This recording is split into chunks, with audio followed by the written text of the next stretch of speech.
Bismillahirrahmanirrahim. Assalamualaikum warahmatullahi wabarakatuh. Alhamdulillahilladzi bi ni'matihi tatimmus shalihat. Asyhadu an la ilaha illallah wa asyhadu anna Muhammadan abduhu wa rasuluh. Allahumma shalli ala Muhammad wa ala ali Muhammad. Raditu billahi rabba wa bil islami dina wa bi Muhammadin nabiyya wa rasula. Rabbi shrah li sadri wa yassir li amri wahlul 'uqdatam min lisani yafqahu qawli. Rabbi zidni ilma warzuqni fahma wa alhiqni bis shalihin. Apa kabar Ananda semuanya, siswa-siswi kelas 9 SMP 3 Mil Akhlak? Semoga kalian semua selalu dalam keadaan sehat walafiat dan senantiasa mendapatkan perlindungan dari Allah Subhanahu wa taala. Baik, dalam video kali ini Mister akan melanjutkan materi kita, yaitu materi tentang penyembelihan hewan kurban dan akikah. Mana materi ini adalah materi penggabungan dari bab 10 dan bab 11. Silahkan sambil melihat video ini, kalian juga bisa untuk membuka buku kalian pada halaman 162 sampai 164. Nah, pembahasan yang insyaallah akan bisa sampaikan pada video kali ini yaitu mengenai cara penyembelihan hewan yang dihalalkan yang sesuai dengan syariat Islam serta hikmah dari ibadah kurban dan akikah. Cara penyembelihan hewan yang dihalalkan atau yang disyariatkan oleh ajaran Islam. Ada 3, yaitu yang pertama untuk syarat penyembelihannya. Yang pertama yaitu orang yang menyembelih haruslah beragama Islam sesuai dengan perintah Allah dalam Al-Quran surat Al-An'am ayat 121. Dan janganlah kamu memakan dari apa atau daging hewan yang ketika disembelih tidak disebut nama Allah. Perbuatan itu benar-benar suatu kefasikan.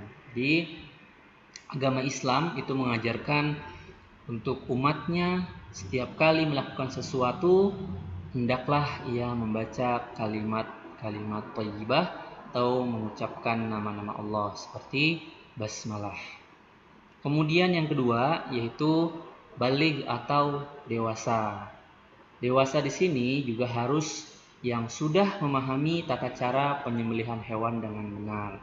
Kalau dewasa tidak paham dengan tata cara penyembelihan, itu tidak diwajibkan atau tidak diperbolehkan. Kemudian yang ketiga yaitu secara sengaja dan sadar.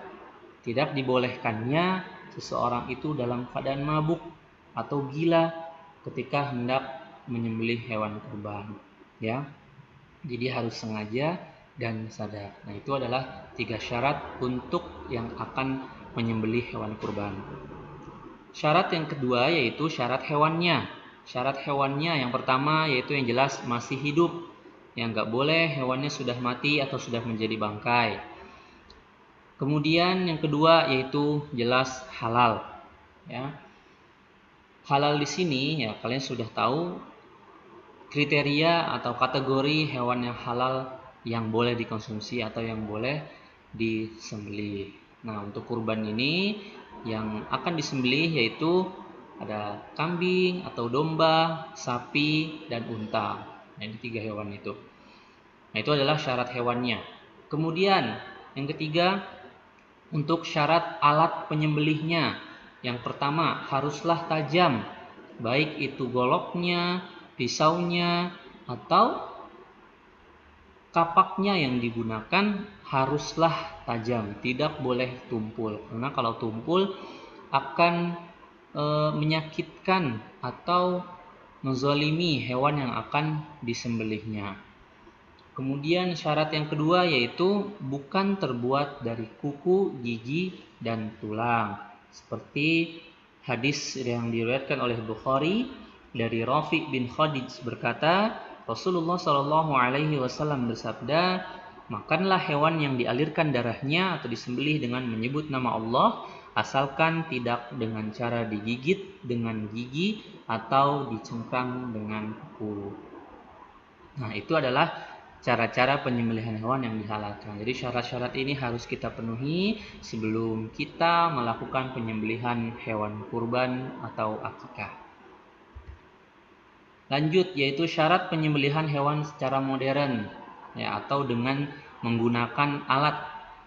Yang pertama, petugas yang mengoperasikan mesin haruslah seorang muslim. Kemudian poin yang kedua ada kaitannya dengan poin yang pertama. Sebelum memulai menyembelih harus membaca basmalah. Jadi seorang muslim itu diajarkan untuk melakukan atau mengawali sesuatu itu dengan membaca lafaz basmalah agar Allah senantiasa ridho apa yang akan kita kerjakan. Yang ketiga yaitu mesin yang digunakan harus dipastikan tajam dan berjalan normal. Sama seperti tadi, harus tajam. Dan mesinnya ini tidak boleh dalam kondisi yang tidak normal atau sedang rusak. Yang keempat, memotong di lehernya hingga 2 urat lehernya putus. Nah, jadi harus diperhatikan urat-urat lehernya harus terputus ya sampai benar-benar hewan tersebut mati. Kemudian tidak boleh menyembelih dengan menggunakan setrum listrik atau bahan kimia seperti racun. Kalau menggunakan hal seperti ini sama saja dengan menzalimi hewan kurban yang akan disembelih. Yang terakhir yaitu hewan yang disembelih adalah hewan yang hidup. Sama seperti syarat hewan yaitu haruslah hidup, tidak boleh dalam keadaan sudah mati atau sudah menjadi bangkai. Nah, ini adalah syarat penyembelihan hewan secara modern atau dengan menggunakan alat. Nah, di sini Mister akan sedikit menayangkan bagaimana cara penyembelihan hewan yang awalnya dengan cara merobohkan secara manual dan juga ada dengan menggunakan alat. Bisa kalian saksikan bersama. Ini yang pertama. Pertama ini adalah merobohkan secara manual yang biasa kita lihat di sekitar pemotongan hewan kurban di sekitar rumah kalian ya.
Nah, itu tadi ya.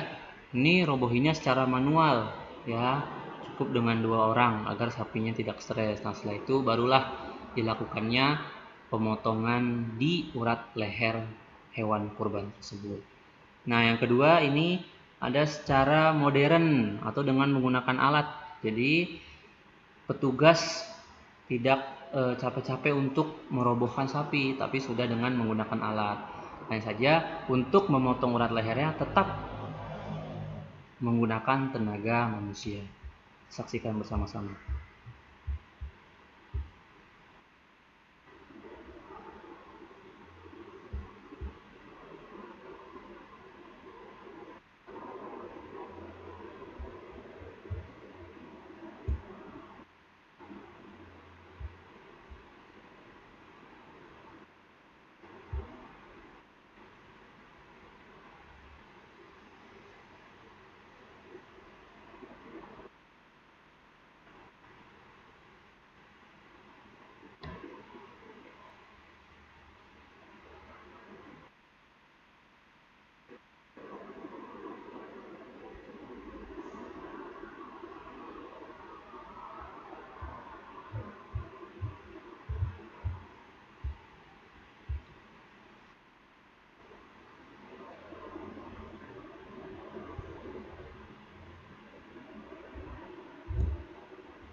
Nah, itu ya, itu dengan menggunakan alat.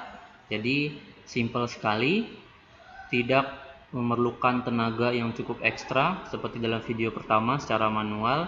Cukup dengan mengendalikan mesinnya, kemudian diposisikan hewan kurbannya, tetap harus menghadap kiblat. Setelah itu barulah dipotong urat leher si kurban.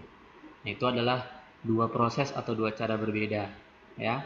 Biasanya di lingkungan sekitar kita itu dengan cara yang masih manual. Nah, ini di Banjarmasin ini kenapa menggunakan alat? Karena pemotongan hewan kurban itu cukup banyak. Ada sekitar 20 ekor sapi. Nah, oleh karena itu dari pihak masjidnya menggunakan mesin agar proses penyembelihan, pemotongan dagingnya dan juga pembagiannya cepat selesai. Nah, itu adalah beberapa praktik penyembelihan hewan. Nah, kemudian yang terakhir yaitu hikmah dari pelaksanaan ibadah kurban dan akikah. Yang pertama, bernilai ibadah sehingga mendatangkan pahala dari Allah Subhanahu wa taala. Ibadah kurban dan ibadah akikah yang kita kerjakan itu semata-mata hanya karena Allah, bukan karena pujian dari orang lain, bukan untuk diperlihatkan orang lain. Semata-mata hanya untuk mendapatkan ridho dan pahalanya Allah. Yang kedua yaitu mendidik jiwa seseorang untuk tidak kikir dan sekaligus peduli kepada orang lain. Ya, kikir artinya pelit. Jadi ibadah kurban dan nikah ini mengajarkan kita untuk kita saling berbagi kepada sesama kita. Yang ketiga yaitu memperkuat ukhuwah atau persaudaraan dengan membagikan masakan daging akikah atau daging mentah kurban kepada masyarakat sekitar kita. Yang terakhir, menambah ketakwaan seseorang kepada Allah Subhanahu wa taala. Nah, ini adalah beberapa hikmah dari pelaksanaan ibadah kurban dan akikah. Nah, untuk tahun ini, jika kalian memiliki keluangan rezeki sehingga dapat melaksanakan ibadah kurban, segera ditunaikan. Ya, jika tidak ada gimana? Tidak apa-apa. Ya, kita bisa melaksanakan ibadah yang lainnya. Itu adalah materi kedua yang dapat Mister sampaikan. Untuk selebihnya bisa kalian baca-baca kembali di buku paket kalian di bab 10 dan bab 11. Yang terakhir ada tugas sebagai nilai keterampilan yang akan bisa masukin nanti, yaitu tugasnya adalah mengamati proses kegiatan pemotongan hewan kurban di sekitar rumah kalian masing-masing. Mulai dari proses penyembelihannya seperti apa, pencacahan daging dan tulangnya, pembungkusan dagingnya, dan pembagian daging kurbannya atau pendistribusian daging kurbannya. Setelah kalian amati dari awal sampai akhir, hasil pengamatan kalian ditulis. Kemudian kalian kirimkan via WA. Kalau ada yang ingin ditanyakan seputar tugas ini, bisa langsung menghubungi Mister. Semoga dua materi dari dua video pembelajaran ini bisa kita ambil hikmah dan pelajarannya. Semoga kita bisa praktikkan dalam kehidupan kita sehari-hari. Kurang lebihnya mohon dimaafkan dari Mister. Akhiru da'wana alhamdulillahirabbil alamin. Kerjakan tugas ini dengan sebaik-baiknya dan dikirimkan tepat pada waktunya. Untuk deadline waktunya akan Mister kasih nanti di kolom komentar ketika jadwal pelajaran. Wassalamualaikum warahmatullahi wabarakatuh.